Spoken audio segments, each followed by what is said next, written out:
1983 کی بات ہے کہ جب میں 8ویں کلاس میں گرین ہوم اسکول میں زیر تعلیم تھا، گرمیوں کی چھٹیاں ہوئی تھی، کھیل کود کا زمانہ تھا۔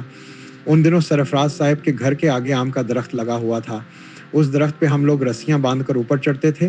اوپر کی شاخوں پہ ہم رسیاں باندھتے تھے اور ان کو نیچے زمین تک لٹکا دیا کرتے تھے اور تھوڑے تھوڑے فاصلے پہ گرہیں لگا دیا کرتے تھے۔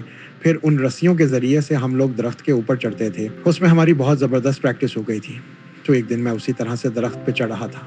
پاؤں کے انگوٹھے اور انگلی کو گرہوں میں پھنسا کے اوپر کی طرف چلتے چلے جاتے تھے اور 2 منٹ میں سب سے اونچی شاخ پہ پہنچ جاتے تھے۔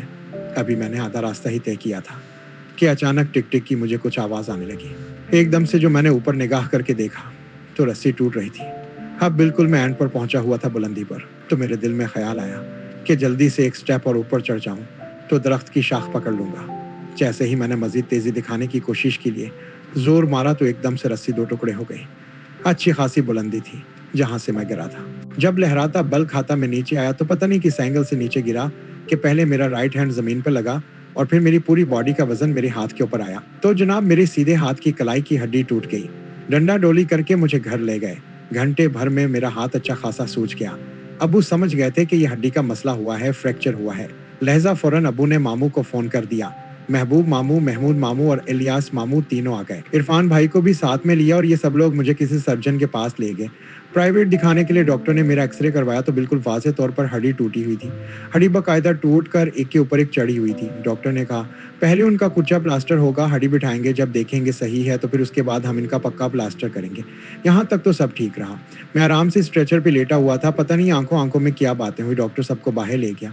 باہر لے جا کے جب دوبارہ سب تشریف لائے تو ڈاکٹر صاحب نے بڑے پیار سے میرے سر پہ ہاتھ پھیرا۔ اس کے بعد وہ میرے ہاتھ کو چیک کرنے لگے۔ اس کو انگلی بھی لگاؤ تو مجھے تکلیف ہو رہی تھی، اتنا سوج گیا تھا ہاتھ۔ ڈاکٹر صاحب نے میرے ہاتھ کو دیکھا، پھر اچانک انہوں نے گردن ہلا کے سب کو اشارہ کر دیا۔ یہ سب لوگ ایسے میری طرف لپکے جیسے کوئی شیر اپنے شکار کی طرح لپکتا ہے۔ اب کسی نے میرا ایک پاؤں پکڑا، کسی نے دوسرا پاؤں پکڑا، بھائی نے میرے کندھے پکڑ لیے، الیاس ماموں نے میرا ہاتھ، محمود ماموں نے میرا دوسرا ہاتھ پکڑ لیا اور ڈاکٹر ظالم نے ایک ہاتھ سے میرا پنجہ پکڑا اور دوسرے ہاتھ سے کہنی کے پاس سے پکڑا اور دونوں سروں کو مخالف سمت میں کھینچ ڈالا۔ اف خدایا، مجھے آج تک یاد ہے کہ میری چیخیں لگ رہا تھا کہ بس کیا ہو جائے گا۔ اس نے کھینچ کے کچھ سیٹنگ کی، اس کے بعد لکڑی کی کھپچیاں ٹائپ کی ہوتی ہیں وہ رک کر کے اس نے ایک پلاسٹر سا کر دیا۔ خیر جب اس نے ہڈی کو بٹھا دیا اور پلاسٹر کر دیا تو درد میں تھوڑا سکون مل گیا۔ آج بھی وہ لمحہ یاد آتا ہے تو رونگٹے کھڑے ہو جاتے ہیں۔ بہرحال پلاسٹر ہو گیا، گھر آ گئے، پھر 2 دن بعد یا دوسرے دن ہی اس نے دوبارہ بلایا تھا۔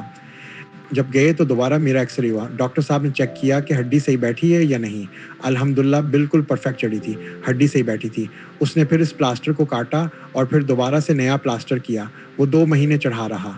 60 دن بہت مزے کے تھے، جو ملنے آتا وہ پیسے دے کر جاتا۔ اسی عرصے میں اسکول بھی کھل گئے تھے، اس اسکول میں بھی خوب چھوٹ ملی ہوئی تھی۔ سب سے بڑا فائدہ تو یہ ہوا کہ ہم سے کسی ٹیچر نے ہوم ورک نہیں مانگا، جو کہ 2 ماہ کی چھٹیوں میں تھوک کے حساب سے ملتا تھا۔ الجبرا کے ہمارے ٹیچر انور صاحب ہوا کرتے تھے، جن سے میری بڑی جان جاتی تھی۔ بہت ظالم قسم کے آدمی تھے۔ الجبرا سمجھ میں نہیں آتا تھا اور انور سر پٹائی کرنے میں ماہر تھے۔ اس زمانے میں خوب مزہ آیا کہ انور صاحب بھی جب میں ان کی کلاس میں ہوتا تھا تو اور زیادہ اپنا ہاتھ نو کر کے بیٹھتا تھا۔ پلاسٹر والا کہ دیکھ لیجئے سر میرا ہاتھ ٹوٹا ہوا ہے، تو وہ بیچارے مجھ سے کچھ پوچھتے ہی نہیں تھے۔ تو وہ 2 مہینے میرے بڑے اچھے گزرے تھے، اس لیے میں نے ہاتھ ٹوٹنے کو بڑا انجوائے کیا۔ کلاس میں کوئی مجھے کچھ نہیں کہتا تھا۔